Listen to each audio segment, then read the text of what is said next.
Hello and welcome to Enchantment of Eternity's review for Star Trek Picard Season 1, Episode 10, Et in Arcadia Part 2. This video is part of a series of videos where I review every episode of Star Trek Picard. So I have to start with a spoiler warning for Picard up to the season finale of Season 1. If you haven't seen up to this point, you will not want to watch this video, otherwise some things will be spoiled for you. So, let's see. There was things I liked about this episode, and there were things I didn't like about this episode. I think the things that I liked about the episode outweigh the few, the needs of the many. The things I liked about this episode outweigh the things I didn't like about the episode, but the things I didn't like about the episode are enough for me to not consider this a great episode of any kind. So, I mean, there were some things about this episode that I actually loved, and I gotta be honest here, I was in tears. There was a few moments that did get to me that were emotionally effective, and there were a few tears were shed. But there's enough, I would say there's enough little things about this episode, well, not so little actually, but enough things that just keep adding up to like, no, that doesn't work. No, that's silly. No, that's contrived writing. So even though there's a couple really great moments when you look at the episode from a whole, it's a bit of a mess. Now, I was worried, like I made my comparisons to Discovery when I covered part 1 last week, and I was worried that this finale would resemble the Discovery Season 2 finale a lot. Now, if you haven't seen my review on that, what I mean by that is, first of all, the space battles in the Discovery Season 2 finale I thought was CGI diarrhea or explosion diarrhea, which was common as like Star Trek 2009 had it, and Transformers movies have it. It was common around the 2000s and the early 2010s, and it seems like Alex Kurtzman is still stuck in that area. Where what I mean by CGI diarrhea or explosion diarrhea is that there's so much like CGI explosion battle stuff going on that it overwhelms the senses, and you have no sense of geography. But that actually wasn't the case with Picard. Sure, the CGI did get a bit over the top at some times with like it had like 270 Romulan ships and maybe an equal amount of Starfleet ships at one point. But I never felt like it was explosion diarrhea the same way I felt like Discovery Season 2 was. I had, even though there was a lot going on, I still had a good sense of geography in the space battles. Now, the other thing I was worried about how it would resemble the Discovery Season 2 finale is the over-the-top sentimentality that's not earned, which I do think part 1 of this two-parter last week's episode is guilty of. But that wasn't so bad in this part, especially not to the extent of the Discovery Season 2 finale, because that was like over the top. Like every second or another, people were saying goodbye and crying over each other, and Berman and Spock were like in the middle of a battle, and they took 10 minutes out to say how much they love each other and say goodbye. Like it was really over the top in Discovery, but here, actually, I think all the sentimentality worked. There wasn't any cases of sort of unearned sentimentality, except for the residuals from the last week's episode. Like Hazard said, last week's episode, I think, had a lot of that. But it was so bad here. So actually, my fears of this being another Discovery Season 2 finale, which I did not like, were alleviated. It wasn't that bad. I think it was definitely better than that. But there were a lot of other things in this episode that bothered me, and that didn't quite add up. So, what's her face? I can't remember her name. I call her Cersei Romulan. The evil woman. She is alive and on the Borg ship. Now, I talked about in the other episode where all the Borg XPs like converge on her that it looked like she was beamed away, and I didn't think that they would kill her off in that case, but I'd assume that if it was because there was a bright light we saw, it looked like it could have been a transporter beam. So I assumed she was beamed aboard the Romulan ship because there was all these Romulan ships, and right after we saw that transporter beam, all the Romulan ships went away. So I just assumed that the Romulan ships beamed her aboard, so that's what happened. But apparently not. Apparently she's still on the Borg ship. So why? Who beamed her away? Did the Romulan ship beam her from one part of the Borg ship to another part of the Borg ship? If so, did she have like this personal transporter? If so, why didn't she just beam over to one of the Romulan ships? Like, this makes no sense to me. I don't get this. And from a story perspective, I had this point where it basically looked like she was going to die, but no, we find she's still alive. As you can see, I'm very much alive. So she's still alive, and then they kill her off. They promptly kill her off. So they gotta say, like, actually, oh no, death fake out. The character you thought looked like she should be dead actually is still alive. But now she's dead. So they kept her alive so that she could die. Because you have to have a badass fight scene with her in 7 of 9. This character is useless. Not 7 of 9, the Cersei Romulan. I never liked her as a character. I don't think she ever worked as a good villain. She came off as over the top, and I still don't get, like, the character's dead now, and I still don't understand why she was so incestuous with her brother. It seems like that was all just a try to edgy, be sexy, and let's be like Game of Thrones kind of thing. There seemed to be absolutely no purpose for that whatsoever. And she was never an interesting villain. She was always like a mustache twirling evil. And it stayed the truth. So they keep her alive so that she can meet up with her brother and actually be like, oh, okay, you go and deal with destroying the androids while I get the ships, the Borg ships' weapons so I can, fuck some shit up. And then 7 of 9 sees her doing that, stops her, kills her. They get into a fight, and then 7 of 9 is like, this is for you! I'm sorry. This whole thing came off as really cliche. I'm sorry, I don't like how they use 7 of 9 in this show. Like, it's like, it reminds me of Nemesis, which I actually like that movie, but there are things about that movie that aren't good, and in particular is how they try to be like an action movie. So Picard's fighting Shinzon while Riker has to go fight Shinzon's second in command because we need the obligatory fight scene where the two, if you have the two head guys go head to head, but you have to have the minions or whatever.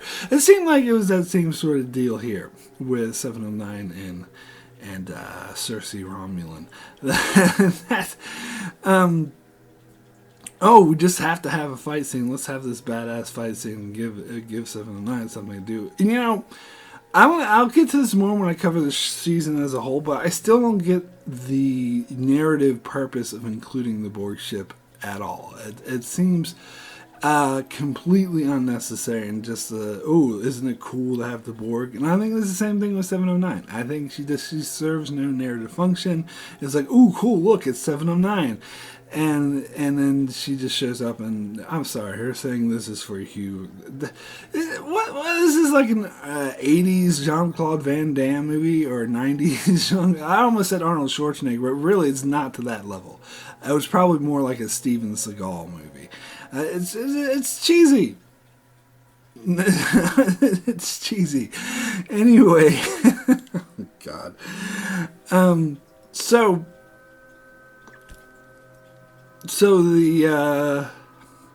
what's the deal with the Narek, the Romulan brother? So I can't even remember what happens to him at the end of the episode. Does he? I don't know. Does he become good? I hope not, but it's because he ends up teaming up with the good guys. And he goes out, and Elnor sees him and follows him. And then Elnor sort of follows him back to the La Serena, and Elnor wants to kill him, which I did kind of like that scene when he's like, "I choose life, I choose to live," because Elnor's little catchphrase is "choose to live," is sort of like giving people who are about to attack him the option of standing down so he doesn't have to kill them. And I love how he's like right away, it's like, "I choose to live." Like, that was cool.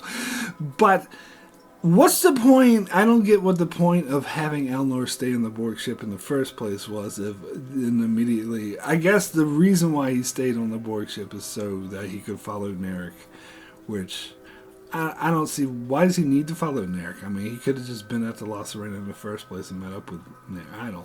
I don't understand. I don't get. I guess so he could have that conversation with 709, or 709 is like, "Why don't I just put a phaser to my head or something?" Which seemed really out of character. Like, I really didn't get that. I don't know.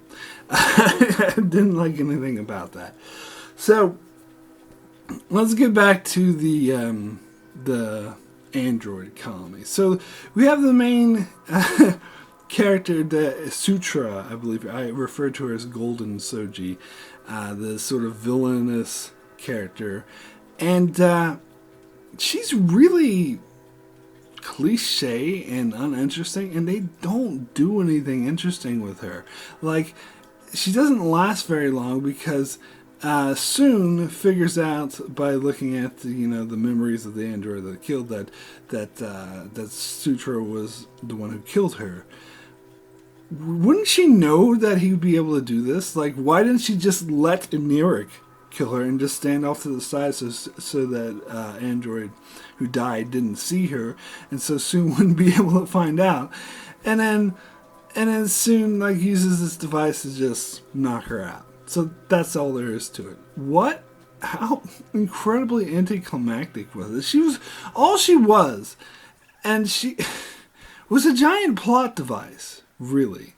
She was a plot device to get these things in motion. Now, of course, the real reason why she was put out of commission so easy because they wanted to put it on Soji. They wanted to make her the one who was trying to summon the AI demons or whatever.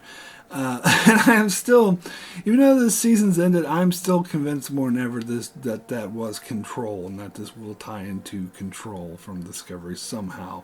Maybe in this Defenders series that I get, I think that's going to be this unifying thing. If you don't know what I'm talking about, there's rumors that Star Trek wants to do a Defenders type show. After the Captain Pike show and Section 31 show come out, they want to have characters from Picard, Discovery, the Pike show, and Section 31 all meet up and do one show all together, like a Defenders type thing. And I think it looks like that is the case, and that is, I reckon that this thing, and it is Control, will be the unifying theme that brings them all together. Of course, time travel will have to be involved, but I don't know how excited I am about that. I don't know. It seems a bit silly to me. I definitely am not the least bit excited about the Section 31 show at all. I'm going to be like one of those haters who are trashing the show constantly, which I haven't been with Discovery and Picard, although I've been critical. I've also had some praise here and there. Anyway, I digress. So the whole point is Soji has to be the one, which makes sense for a narrative perspective. And of course, Picard wouldn't be able to have this heart-to-heart with Sutra. It needs to be Soji for this story to work. But it makes Sutra really I don't know. I think this whole thing was just one big plot device, and her character was really bland and cliche, and I don't know. Didn't sit well with me. And plus, let's talk about Soon, because I had tons of complaints about him last week, and I've gotten a couple comments where people just assumed that it must be an android, because it can't just really be Dr. Noonien Soon had a son. That's ridiculous.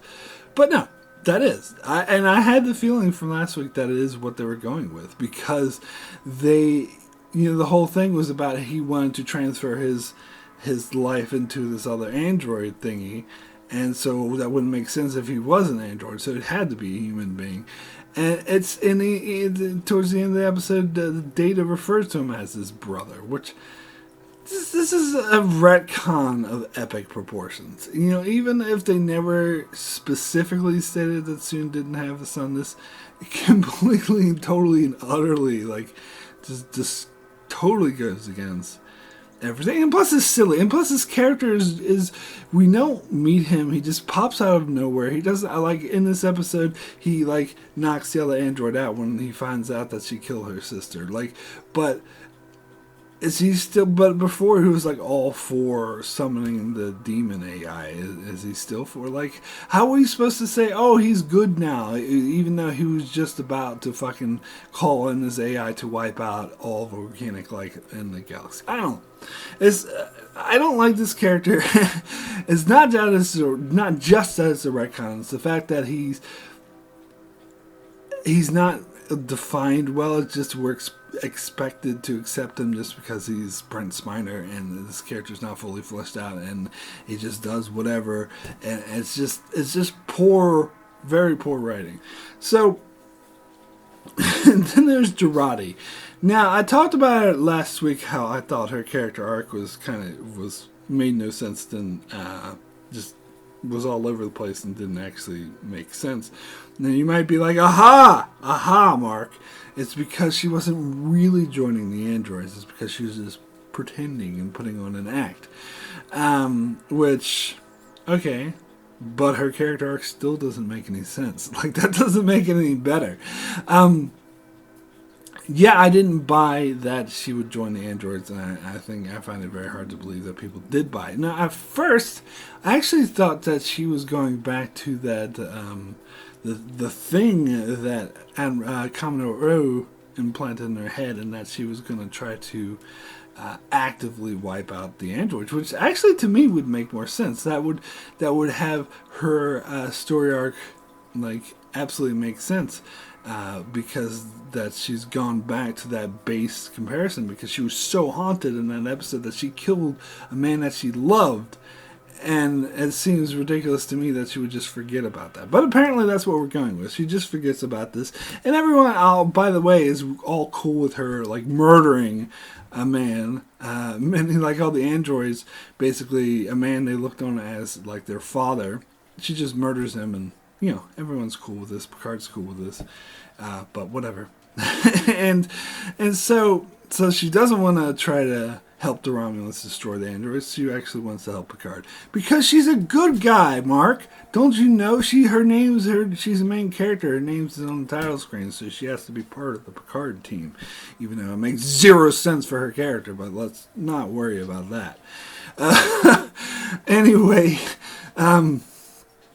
so and also, I don't really get the switcheroo, because the episode starts with you got Rios and Raffi and fucking Elnor gets there eventually, all hanging out on the La Serena, and Picard and Girardi are in the android town. And then halfway through the episode, they just swap, where Girardi and Picard are now on the La Serena, and the rest of them are on in the android town. I don't know why, but that actually annoyed me. You could be like, oh, what does it matter, Mark? They're just moving characters around. What's wrong with that? I don't know. That bothers me. It seems like, why set up for something and then do the exact opposite? I don't know. Maybe I'm being silly about this, but something about that just bothered me. So, but anyway, I did like the scenes with Rios and his soccer ball and them trying to set up. Of course, I didn't like the fact that Soon just all of a sudden decided to help them. He's an ill-defined character. But anyway, now it seems like I've done nothing but complain. about this episode. Now, getting to some of the stuff that happens in space, like the stuff with Picard and space, I think it was all golden. Like, I love how he's like has to try to fly the ship. Let's see if I remember, if I paid enough attention when I saw Rios doing this, and and I think the interactions between him and Jurati were cool too. When she's like, "So what's your plan?" He's like, "Right now, I'm focusing on flying this ship so we don't explode. Do you mind?" Like that was cool, and. And of course, I absolutely love like the classic Picard speech, and this is why I still do think this show, even though I have a lot of issues with this show, and actually, to be perfectly honest, I have some issues with the tone of the show, but I'm still completely convinced that the show is Star Trek. Like, I'm not one of those people who's like, "Oh, this isn't Star Trek," because that Picard speech, that's classic Picard. That's classic Trek, and this is definitely something I did really love about this episode, like the Picard like reaching out to Soji, and especially like with what he says to Jurati is like, we're gonna do what any, how you convince any children. You lead by example. And how when he calls Soji, he's like, "I want to give something to you. I'm going to give my life," and this ends the connection. Now I don't kind of buy Soji's how she's, because Sutra is gone now, but Soji's now taking over on wanting to reconstruct the beacon, being gung-ho. Now I understand her being against that, thinking it's the only way to save each other. And actually, when Narek showed up and begged her not to, like, that's a bad move. Like, I think that would actually convince her to do it even more, because fuck that guy. Of course she's not going to listen to him, so I think that was a bad play to have him try to talk her out of it. But have Picard talk her out of it, that was a much better play. So I guess I can kind of buy that because she's afraid, and it's funny that no one actually pointed out to the Romulans that they're actually causing the thing that they're hoping to prevent. And no one ever explained to me how the Zhat Vaast, who's supposed to be this secret organization of a secret organization, happened to have so many goddamn ships. I don't know. I'm still a bit fuzzy on that one. But anyway, now, I like the reference to the Picard maneuver. That's pretty cool. And I like how the way they bring it up is, like, I like the dialogue, the way Jurati is like, "Oh, maybe you can, if you do something to get out of it, they can call it the Picard maneuver." And she's like, "Wait a second, there is the Picard maneuver. It's the thing with, you made the Enterprise be in two places at once." Now, being the nerd that I am, I was just like, the Enterprise, and I actually thought that the show was getting this wrong, and I was like, "Excuse me, if the show doesn't correct this, I'm going to be really pissed." But Picard said what I and every other nerd was thinking. It wasn't the Enterprise, it was the Stargazer. And I was like, "Thank you, Picard." So the show, so I don't have to be angry at the show now, because they knew that. They were just throwing that out there. I wonder if that was like a discussion in the writer's room where someone said that and another person pointed it, and then maybe someone looked it up and was like, "No, actually it's not the Enterprise, it was the Stargazer." So they put that into the script. I don't know. But anyway, so he was like, "But that doesn't apply here because we couldn't do that." And she's like, "Oh, if you had this magical device that the androids gave us, even though we're working against the androids, they helped us out by giving this magic wand that lets us do and make things appear all at once." Still not sure on how exactly that worked, but what they do here wasn't really the Picard maneuver. Because the Picard maneuver, like, he made the Stargazer look like it was two places at once for like a split second at a crucial moment in order to confuse the Ferengi and save the ship. Which isn't really what they do here. What they do here is, to me, is more akin to what they did in Star Trek Voyager in the episode Basics, where they created holographic ships when they went up against like a whole bunch of Kazon ships. They created a bunch of holographic Talaxian ships in space to fool the Kazon to make them think there were multiple targets during, like, long term during the battle. So really, this wasn't the Picard maneuver. This was the Doctor maneuver, or the Torres maneuver. But whatever. You know, they're not on the show and Picard is, so we gotta talk about the Picard maneuver. But anyway, I did think that was cool. Now, as for Riker showing up with the fleet of Starfleet, okay, so I'm still a bit confused why Starfleet is all of a sudden totally on the Sense side. And at the end of the episode, they'll say, oh, the ban is over. Why? Did it become public that the Zhat Vash were behind the attack on Mars as a plot to ban the Sense? If so, they probably should have mentioned that. And even if that is the case, I still think after 18 years of this ban that people would not just be like, oh yeah, let's just get rid of it. You're totally right. That it would take a lot of convincing, even if you did say that the Zhat Vash was the ones behind the attack on Mars, that they wouldn't be so easily convinced of a fact that they've known for 18 years that to this point was just considered a conspiracy theory. In fact, Raffi was like drummed out of Starfleet and considered insane for even considering it. So that all happened way too easy. And I still don't get, like, Commodore O was a part of Starfleet. She infiltrated Starfleet. She was working against Starfleet. Why did she just all of a sudden abandon that and went right back to being a Romulan commander? Wouldn't it make sense if she actually stayed on Earth and sabotaged Starfleet from within, and so when they tried to mobilize, she could be like this huge voice and put all these things in motion to prevent that from happening? That would have seemed smarter to me, but they need to have a known character on the fleet, which I think should have been Cersei Romulan. Like, just because she was beamed away, she should be the one on the fucking Romulan fleet threatening to. I mean, that would even make I would be okay with her then. That would make a lot more sense than no. They had to have this stupid fight scene with her in 7 and 9. But anyway, so I don't get the point of why, because when they first introduced Cersei Romulan to us, she was a Starfleet officer, but they actually did nothing like that. Like for that one episode, and then all of a sudden for the rest of the show, she's a Romulan officer, and she's a Romulan commander, and people are taking orders from her. So why even bother saying that she infiltrated Starfleet when that kind of to absolutely jack shit? And for that matter, why is Commodore where all of a sudden they just forget about her being in Starfleet? Because they even say in this episode that her whole point was to infiltrate, that she started infiltrating Starfleet around the time they found out about Data, because she wants to set law to make sure androids didn't become popular or used.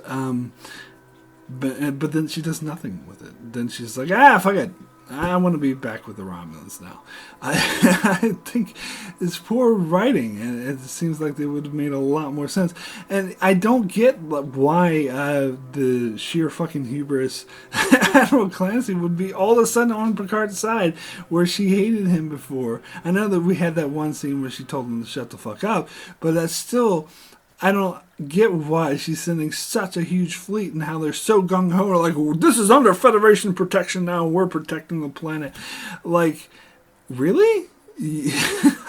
That seemed way too easy. Now, I did like how Riker was there. I don't know.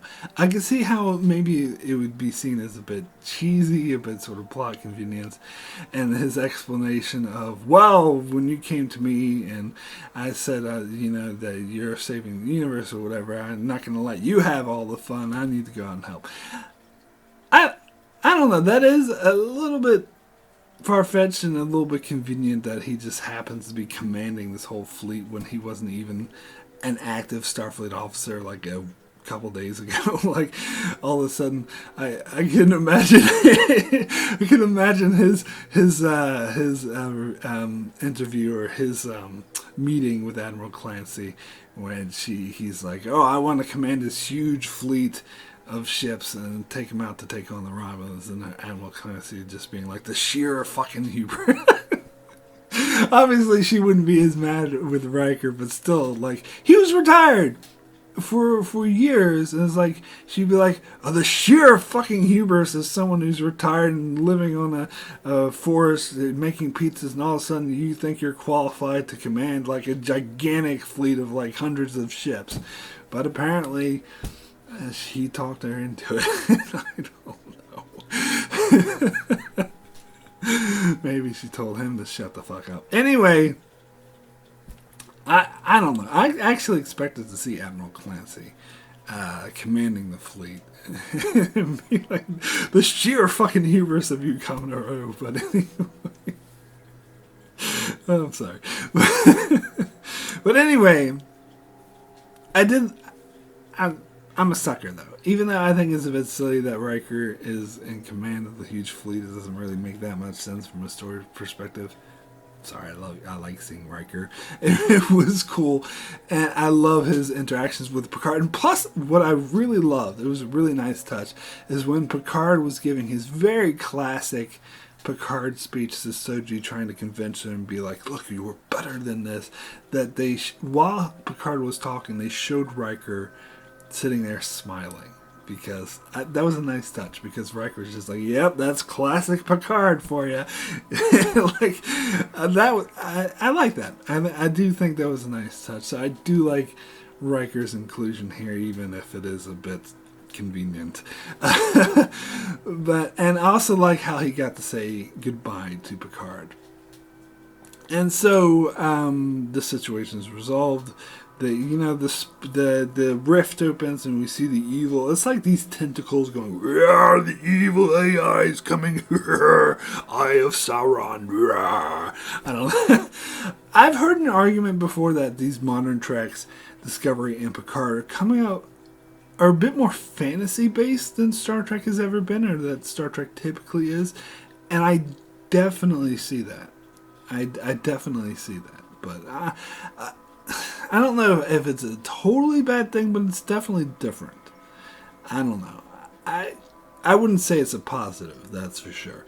But anyway, but that gets called off at the last second, because Picard's speeches convinced Soji to destroy it, which in some cases that's a bit hard to buy, but in other cases that is classic Trek. Picard always talks people into doing things. It always changes people's minds. So that is classic Picard. So I can't really complain about that. And plus, as I said, I love Picard's speeches. They're so great. Anyway, so the day is saved thanks to the Powerpuff Girls, or Picard, either one, and the Commodore O would just turn around and leave, and all the fucking Starfleet ships leave. I'm like, and it just leaves the Lost Arena there, and I'm thinking, what if some of the Romulan ships come back? Shouldn't they leave at least like one or two there, and maybe to help with the fucking androids? And they said that they're under the Federation's protection and they want to have relations with the androids. Shouldn't they leave a couple ships behind to do that? I don't know. But that's just a nitpick, I guess. But so then Picard basically, he dies because his brain thingy was happening, and he had to have Jurati give him the shot of something to keep him lucid, so he could have a talk with Soji and talk her down. But that cost him his life, which I loved. I think that is, and I like how the fact that Picard said, "I'm going to give you something to show you that we care. I'm going to give you my life," and then he does. He sacrifices himself in order to save Soji in the air. Well, he's also saving all organic life in the galaxy. Let's be fair, but in order to reach out this olive branch. But this, of course, is really sincerely undercut by the fact that he doesn't die. He comes back to life, which was the most obvious thing in the world. Like, I knew, and as I was watching this scene, I knew it would be undercut by this. So I didn't get all swept up in, oh my god, he's sacrificing himself, because I knew he wasn't. I knew because, let's be frank here, Star Trek Picard has already been renewed for season 2, and they're not going to do a show called Picard without Picard. So, I mean, if they called the show something else, then maybe I might actually be able to buy that they may do the show without them. That maybe, like Patrick Stewart was doing something similar that Anthony Hopkins did in Westworld, spoilers for that, where he only appeared in season 1. Well, he appeared in other seasons, but he was only a main character in season 1, and he probably died at the end of the season. He was just there to kick off the show, and then the show went on without him. Like, I could see Patrick Stewart doing that, but they called the show Picard. So obviously he's not going to do that. Obviously Picard's still going to be around in a show called Picard, which is, I think they should have called the show something else, but, you know, it's kind of not a good name anyway. But regardless, it really undercut. And of course this is something everyone's been predicting, I think since last week though. But it was beyond obvious that android that soon wanted to put his consciousness in, that Picard was going to do it, because it's the obvious solution, because Picard's got this terminal illness.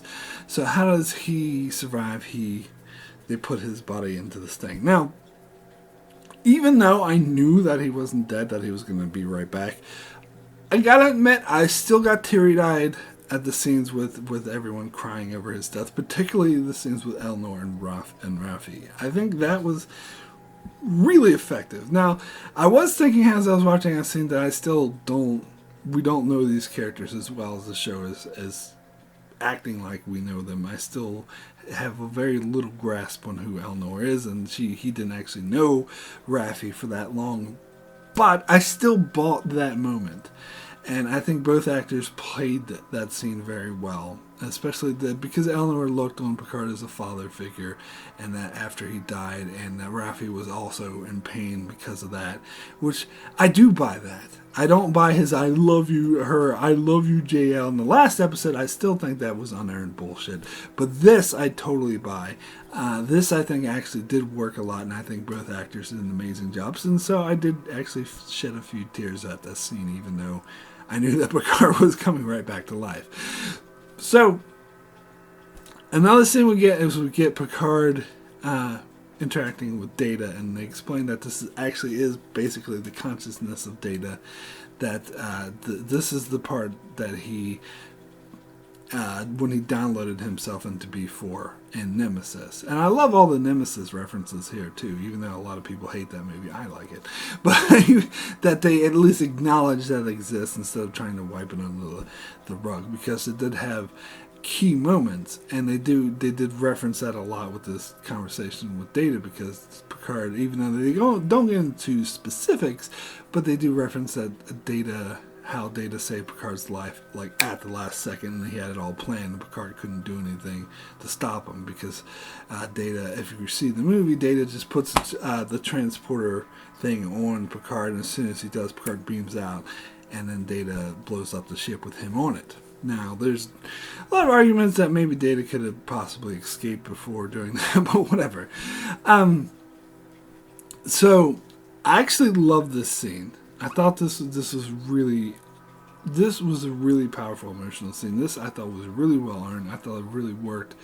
Picard saying goodbye to Data, and they're having like philosophical discussions, and you know, they mentioned in the first episode of Picard that the Data downloading himself into B4 didn't work, because that was obviously what they were setting out for. They were setting out for Data to take over B4, and so Data would find a way to be alive. But they waited so long where Brent Spiner thinks he's too old to play Data, and seeing how silly he looks in the Data makeup when they're trying to make him look younger, he's not wrong. But Brent Spiner doesn't want to play Data anymore. And I think I heard that was like his condition for coming back, is that Data would die or would remain dead. Now, technically, he didn't really remain dead because he's alive here, but this is the only scene he is alive in which, I don't know, I find that convenient that but I guess this doesn't make sense on how Maddox and Soon were able to build all the androids, because they had access to Data's core. For some reason it wouldn't work in B4, but they were able to preserve it in a computer, And so it was like a computer simulation, but Data says that, life has no meaning without mortality, so he wants to die. Which I think makes sense if he's just a bodiless, like, consciousness floating in this computer, that his life wouldn't really have much meaning and much purpose. And god damn it, I love, like, the interactions between Picard and Data here, and how Picard Data is just like, when Picard's going to say, I love you, and Data's like, yes, you love me, and I know this, and I love how he said, like, how, I think this is really great character moments. This is one of the things that worked about the show overall, is how Picard was always haunted. This is something the show played really well from the very first episode, about how Picard's haunted by Data's death, and how Data sacrificed himself. And I love how Data really, like, relieves him of that and says, like, well, you sacrificed yourself to save Soji, and you don't regret that, so why do you expect me to regret sacrificing myself to save you? Like, that was a really powerful moment. So this is why, as much as I complained about this episode earlier, this is why I don't say this episode totally sucked, because that was such a well-earned, powerful moment. But here's the thing. They make all these arguments about mortality, and even after they bring Picard back to life, they have to specify that that the android he's in only has a limited life, that he's not immortal. It's like, please say I'm not immortal, which, by the way, they thought Data was immortal before, but until he actually blew up. So even if he was, he wouldn't necessarily be immortal, because Data did die, even though they thought he was immortal. So I thought that was really silly and unnecessary in their ways of saying, oh, we have to make it so, because Patrick Stewart is not getting any younger. Let's be honest here. So they have to have something built in. But here's the thing, with them saying, like, the stuff about mortality and how it brings stuff to life, it actually doesn't make sense to me why they didn't just let Picard die, because he lived a full life. Now they're trying to say, oh, he would have lived longer if it wasn't for this illness, that he could have lived to be like, I suppose in this time period people can live to be like 120 or maybe 130 or something like that. But he's 94. He's lived a full, long life.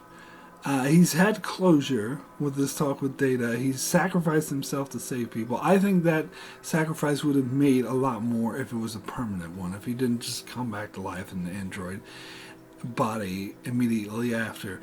And I will say this. I think it would have made more sense if Data was the one who came back to life and not Picard. Because Data was younger. He had more of his life ahead of him. He had more to accomplish. He had more growing to do, where Picard's story seemed to live a full life. He'd come full circle. But the show's not called Star Trek Data. It's called Star Trek Picard. And as I said, Brent Spiner doesn't want to play this character anymore. So from an out-of-story perspective, they have to have Picard be the one to come back, because they need the show's called Picard, and they need to have him around. But from an in-story perspective, it actually would have made a lot more sense for Data to be the one, and for Picard to sacrifice himself. And maybe Data could suggest, oh, we're going to put you in this android, and Picard be like, no, I think you should take the body, because you have a lot more growth to do. That would be make a lot more sense for their character dynamics and for everything, I think, for Data to be alive. And also, as much as I love the scene between Data and Picard, I didn't like the fact that they didn't even mention the fact that Data has offspring, that he has a daughter. I mean, arguably everyone there are his children, all the androids in the android town. But specifically Soji, because there's been talk earlier this season when Picard's trying to reach out to Soji about how her father was this great man. And so I would have liked, at the very least, some talk, mention about that, where Data's like, oh, you met my daughter, how is she? And Picard's being like, you should be very proud. And Data's like, yes, I am very proud. None of that. They just didn't mention that at all. They just focused on the Picard-Data relationship, which, again, I love all that stuff. But Come on. And they could have even have Soji come into this environment and talk to Data before Data died.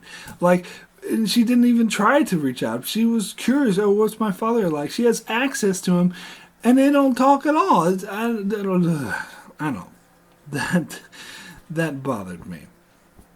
So anyway, Picard comes back to life, because of course he does. Now, you could say it is interesting now that technically Picard is an artificial life form. And I love how they point that out, because when they mention that the ban has magically been removed, which I already talked about that, but they mention how the ban is removed, and Soji's like, oh, I can go anywhere now, and Picard's like, yeah, I can too. I think that was a nice touch, because it's reminding that Picard is an artificial life form now. He's a synth, technically, even though, I mean, he's different though, because it's a human consciousness inside an android body. But that is, I will admit, that is an interesting concept. That is a bold move to go forward with Picard, even though it was so incredibly predictable. But it is kind of a bold move to go forward with the show. And I do like how they had the full-on crew. You have Elnor, Jurati, Soji, everyone on the La Sirena, and Picard says engage. Even like, that does make me think that they shouldn't have had Picard say engage earlier in the season, because that was the big round. I was like, oh, he said it. Where here it's like, oh, he already said this once. They're just doing it again. But it should have been reserved for here, because this was the much more impactful moment. This was the more sort of the crews together and going off on the adventure. So I think they should have held off on doing it earlier in the season. But I don't know. I'm just being nitpicky, I guess. Now, yeah, one more thing I have to talk about is the ending scene where we see Jurati and Rios on the ship kissing and going, oh, we're a lovely couple, which they had a one-night stand. There's no chemistry between these characters. I don't care about that. I'm not like, ooh, look at that. But even worse, I gotta talk about Raffi and 7 of 9 holding hands and making googly eyes at each other. Now, I don't care the gender, sexual orientation of these characters. That doesn't bother me. That I have 0% concern about that. What I have more concern about is, did these characters even meet? I don't remember. Maybe they did. It's been a while. I haven't seen. I only saw each episode once. Maybe they had a conversation before. Like early in this episode, 7 of 9 had like this deep philosophical, emotional conversation with Rios. But then she hooks up with Raffi. Why didn't she have that conversation with Raffi if that's what they're going to infer? And this whole thing about... I'm sick of this gay coding with 7 of 9. If you want to make her lesbian or bisexual, fine. That's all good. But they're like, oh, like that episode earlier, the Stardust, whatever, they're like trying to imply that she had a relationship with the Bejazel or whatever. What a horrible name. But they never said that. Like, I didn't get that from the episode. I didn't think that was clear, and it was kind of out of nowhere. So they want to make 7 of 9 bisexual, fine, all good. But why is she hooking up with Raffi? Where is this coming from? Did these two characters even talk to each other before? What's going on here? This is stupid.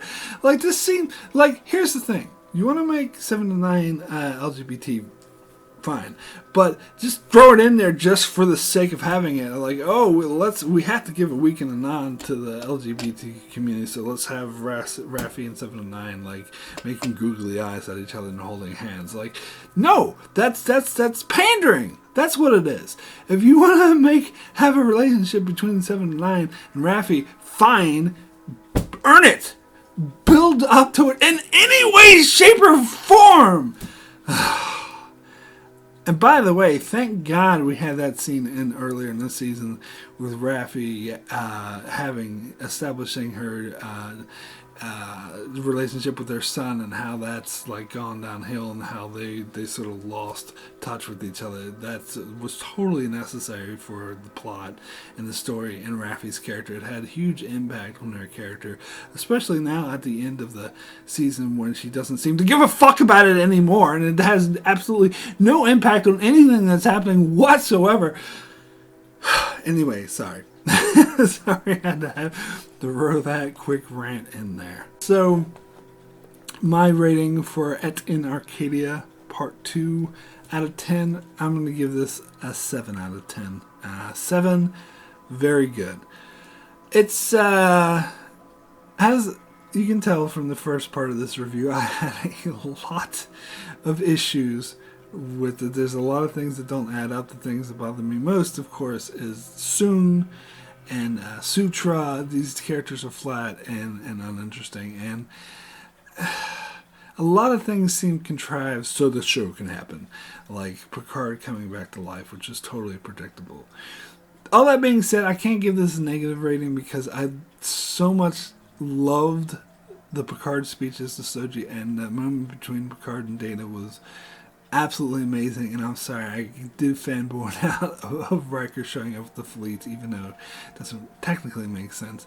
And there were some nice moments over Picard's death as well. So there's just some moments that made me cry, and moments that I thought were really well played. But when you look at the episode as a whole, there's just way too many holes in it, way too many faults and plot issues. But I do think it's definitely better than the Discovery Season 2 finale, for sure. But it's still not, I would not put this as one of the greats of Star Trek, and I'm still a bit lukewarm on this show overall, but I'll get more into that in my overall coverage of Season 1 of Picard. So anyway, that is it for my review for Et in Arcadia Part 2. I got an announcement to make. I will be doing a live discussion video with my brother Epkin Tomko and also Don Willie. We will be talking about Season 1 of Star Trek Picard as a whole, focusing more on the second half because we did a video earlier about the first half. So that will be this Sunday at 7 p.m. Eastern Standard Time in the U.S. That's 4 p.m. on the West Coast, and then you can look up, there'll be a link in the description below. You can click on that and I'll show you what time will be in your native time zone, so be sure to check that out. And as I said, I'll also be doing my own Season 1 coverage of Picard, so I'll talk, in both those videos, I'll talk more about my overall thoughts on Season 1 of Picard. Well, it's over now. So, yeah. Don't know how I feel about that. No more Picard, but then again, I don't know. It wasn't like it was the best show ever. Anyway, so be sure to check that out. Also check out my channel as I cover many other shows, many other Star Trek shows, and also cover other shows like The Expanse, Better Call Saul, and more. So be sure to subscribe so you can keep up with all of that. And thanks a lot for watching.